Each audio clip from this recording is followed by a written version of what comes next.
I woke up this morning and the Eagles didn't even play a game and they won the week. Commanders, BTA in primetime. The Commanders are so bad. I had a homie call me up. He's a Commanders fan and tell me, why are we on primetime games? It's a Commanders fan telling me that. The Lions at home laid an egg. JJ McCarthy showed up. Oh, the Packers. They were a 13.5 favorite against the Panthers at home. They laid an egg. Micah Parsons had zero pressures. Zero pressures. So these are y'all kings? The Lions, that's your king. Dan Campbell, that's your king. Matt LaFleur, Jordan Love, like those are y'all's kings? Because I'm riding with the champs. I'm riding with the guys that they've actually been there and they've actually done that. And they actually have a quarterback that has proven himself on the biggest stage. Unlike these other guys that haven't done that yet. We're looking at the NFC. We are saying to ourselves, it is the Eagles to lose. It is the Eagles conference to lose. And I didn't even talk about the trades that Howie Roseman made this week. Now, forgive me, y'all. I had to take a little break. Y'all know we've been grinding. I had to take a little bit of a break during the Eagles bye week. I guess I was taking a bye week myself. We're back at it on a Monday. And when I woke up this morning, the Eagles traded for Jaelan Phillips. They traded a third-round pick to bolster up their pass rush. Now, the Eagles' pass rush this season has 5.5 sacks through 8 games. Of those 5.5 sacks, a retired player, Zadarius Smith, he has 1.5 sacks. So clearly the pass rush that had guys banged up left and right, Azeez Ojulari, Nolan Smith, you're bringing back Brandon Graham, but Brandon Graham is going to be the icing on top. He's not supposed to be the main guy, obviously. So we're looking at all of this stuff right here. I feel like the Eagles bringing Jaelan Phillips to the team is a bet on Vic Fangio. Because it's saying, all right, Vic, you did great things with Jaelan Phillips when he was healthy in Miami. Now, the one knock you can only say for Jaelan Phillips, honestly, is that he needs to be healthy. Whether it was a torn Achilles or a partially torn ACL, whatever the case may be, he has struggled to be healthy on the football field. Well, this season, he's been healthy. This season, although he has been on a team in the Dolphins that is absolutely putrid, and his specialty is what? Rushing the passer. Well, you can't really rush the passer if you're getting blown out by 30 or if Tua Tagovailoa is throwing picks left and right and putting the defense in non-favorable field position. So we're looking at all of this stuff.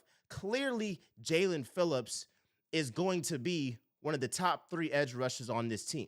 You got Nolan Smith when he comes back. You got Jaelan Phillips. You got Jalix Hunt. I think Jalix Hunt and Jaelan Phillips are very, very similar. I would probably say at this point, Jaelan Phillips is a little bit better than Jalix Hunt, but this gives much needed depth in that position because look at it like this. The Eagles started the year with Nolan Smith and Jalix Hunt. If one of those guys goes down, now you're really like, all right, we got to bet on Azeez Ojulari, who's now injured, Joshua Uche. Like who else are you really going to bank on to consistently rush the passer? So with no one being out, it's been Azeez in there. It's been Joshua Uche in there. It was Zadarius Smith in there. But ultimately, this group is going to play better. And Jalix Hunt has been great at pressuring the quarterback. The thing about Jalix Hunt is that he can pressure the quarterback at a high rate. Like he has 21 pressures on the year in 8 games. That's 12th in the league right now. That's actually tied with Jaelan Phillips. The thing is, you got to finish the job. And so we saw against the Giants, they finished the job. But there's a lot of upside for this group because you have Jalix Hunt, who is now assuming his role as a starting edge rusher on the Eagles, a new role for him, obviously, more responsibility. Now you bring in Jalen Phillips, it raises the level of play of everybody else. It does. And it gives more of a support system for Jalen Hunt because it doesn't have to just be him and Nolan. It can be another guy there too. And then if you get anything from BG on the field, that's amazing. So I think that this was a great move for the Eagles. And the Eagles still have 8 picks next year in the draft. So Howie Roseman is a wizard. And I don't want y'all to be out here, you know what they're going to say. How much help does Jalen Hurts need? How much help do the Eagles need? Look at this, bro. Don't be upset because the Eagles actually have a GM that wants to win. You should be mad at these GMs that continuously trade with the Eagles. Like if I'm a GM of another team, why would I trade with the Eagles? Why would I help them out? Whether it's their secondary and getting Jaire Alexander, Michael Carter the second, whether it's getting the edge rusher, Jaelan Phillips, like whatever it is, why would you trade with the Eagles? That's why I feel like Howie has some like devil magic over the league, or he has something over somebody in the league for them to continuously trade with this man and give the Eagles their biggest need. And if you're telling me that the Eagles have a middle of the pack pass defense, a below average rush defense, their run game just started going against the Giants, the pass game was a little bit inconsistent this season, and now it's obviously been stronger. You're telling me with all of those things that the Eagles have had to deal with this season, they're 6-2, and they're the number 1 seed in the NFC. I will say it again. So the Eagles are the number 1 seed in the NFC. I mean, hold up. I woke up this morning, and the Eagles didn't play a game, and they became the number 1 seed in the NFC. I want to thank the Panthers. I want to thank the Vikings. I like J.J. McCarthy. But we're looking at this, and even with all the issues you said about the Eagles, oh, the Tush pushed this, Tush pushed that. It's funny, though, because Josh Allen does the same exact thing. The Bills do the same exact thing.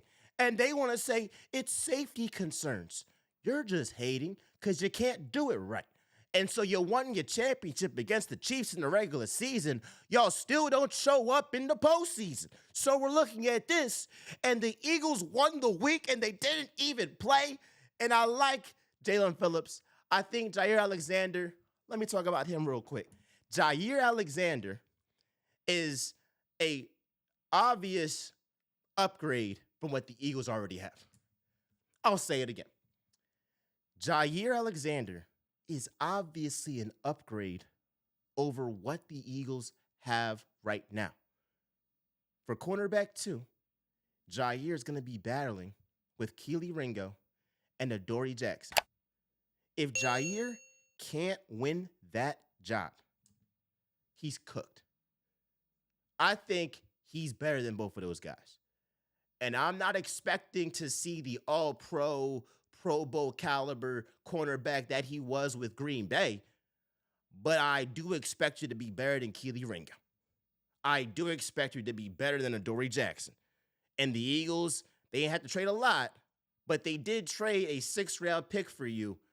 Dog, we expect for you to be better than those 2 guys. And the only thing I can really accept is Jacorian Bennett. He just shows up, goes crazy, and maybe he wins that position.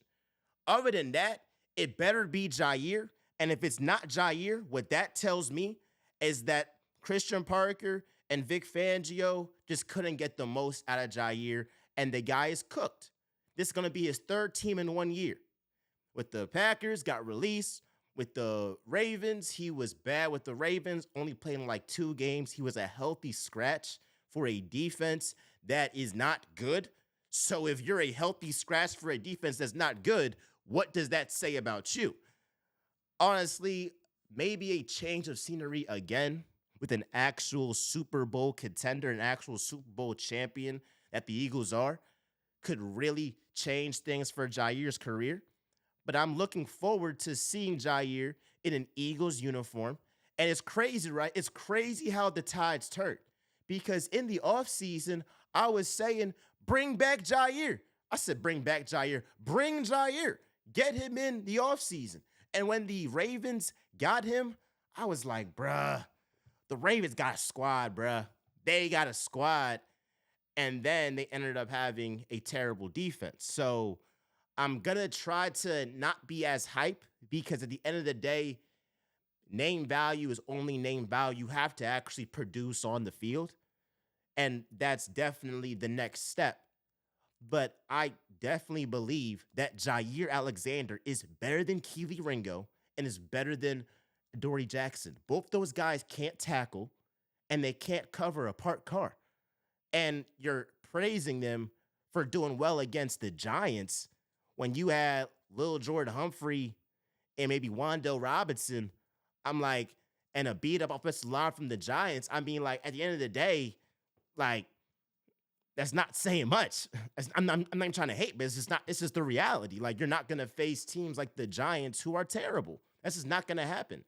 Ultimately, I believe last one. Talk about, what is it? Michael Carter II. Michael Carter II, he's a nickel back he was for the Jets, and now he's with the Eagles. Obviously, Joe Douglas, who was the former GM with the Jets, he wanted that guy. He gave him a 3-year contract extension while he was with New York, and he obviously likes that guy. He had to have vouched for him. Similarly to the Jaire thing, the Eagles don't trade for Michael Carter II if they don't believe in Christian Parker to get the most out of this guy. And you're signing Michael Carter II not just for this year. Like, for instance, Jaire Alexander and Jaelan Phillips, I believe, are just for this year. Because let's just say Jaelan Phillips has a career year. The Eagles probably aren't in position to pay him a bag. Same thing with Jaire. I think he's just the Band-Aid. And then in the draft, they're going to address cornerback. In the draft, they're going to address edge rusher. Now, you feel what I'm saying? But Michael Carter II, he's not going to take Cooper DeJean's job. That's not happening. Like, I heard people say, like, hey, like, this could mean that this season Cooper DeJean is going to be on the outside. We'll talk about that shortly, but I don't believe that. I think this just makes the defense more versatile and the cornerback room to have more depth so that if somebody's injured, banged up here or there, you got Michael Carter II, that he can go out here and just not be a crazy drop-off from what you have starting there. So you might have a situation this season if Carter II, is playing well and is in top form, that, yeah, you have Coop on the outside, but it might be for like a play or two or like a series.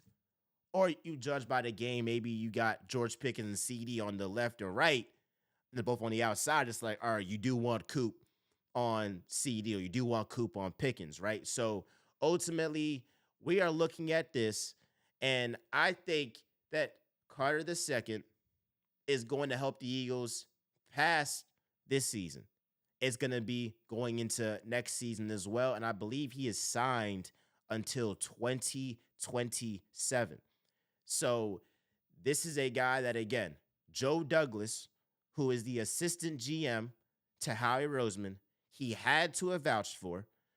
Similarly to Jaelan Phillips and Jaire, he's like a mix of the two, Carter II, because he's had some injuries like Jaelan Phillips, like Jaire Alexander, and then like Jaire, he hasn't been that impressive this season. He's had a concussion. He's had different injuries here and there. So for him, it's like, all right, are you able to get back to the form that got you that $30 million contract? We're going to see. Again, I believe in Christian Parker. If you don't know who Christian Parker is, get to know him now. Because depending on what the Eagles do this season with their secondary and how they play and how the Eagles do in the playoffs and making a deep playoff run, and I think regardless of any of that, Christian Parker is going to be a defensive coordinator somewhere else. I mean, he developed Quinyon Mitchell. He developed Cooper DeJean. He helped transform an Eagles pass defense that was ranked bottom of the league in 2023 to best in the league in 2024. And so now the Eagles are once again betting on Christian Parker, betting on Vic Fangio to say, all right, you want Carr the second? Okay. You want Jaire? All right, cool. We'll let y'all guys cook and improve this secondary. And you still got Quinyon. You still got Coop. You still have Reed Blanken. You still have Andrew Makuba, who I feel like has shown great flashes of becoming a great safety in this league one day. And you got that front seven, and you're bringing back Nakobe Dean. Obviously, he's played several games, and he has been a difference maker. Jalen Carter gets an extra week to rest that shoulder that has been hurting him this season. You're getting back Nolan Smith for the Packers game. I mean, this defense now is getting pass rush help. Best believe BG is going to play against the Packers. You're going to get an improved secondary. And now your linebacker core is ultimately the best in the league. What freaking team has Nakobe Dean, Zach Bond, Jahad Campbell, and Jeremiah Trotter Jr. that would start for a whole lot of teams in the NFL? Actually, Jeremiah Trotter Jr., it might not be saying much, but the Bengals would love to have that guy. And he's riding the bench for the Eagles. He's playing special teams, dog. He's a dog. So the Eagles defense, I believe, is going to improve, and it's going to have to be that because you play the Packers, then the Lions, then the Cowboys, and the Chargers. Like the Bears, they not just, a crazy slouch there. They score 47 points against the Bengals, who, I mean, the Bengals let anybody score, but you get the point. Ultimately, I believe that the Eagles are in position to win the Super Bowl, but at the very least, win the conference. And the only teams that I'm looking at, only team that I'm really looking at and saying they're a threat is the Chiefs. I do not care that they lost to the Bills. The Chiefs are always going to be a threat come playoff time. Outside of them, no team in the NFC, outside of the Rams, just having respect for Stafford, that I think poses any type of threat. And the Eagles still own the Rams. So I love y'all. I appreciate y'all. Let's talk with MJ. I am back. We are back. I love y'all. We are out.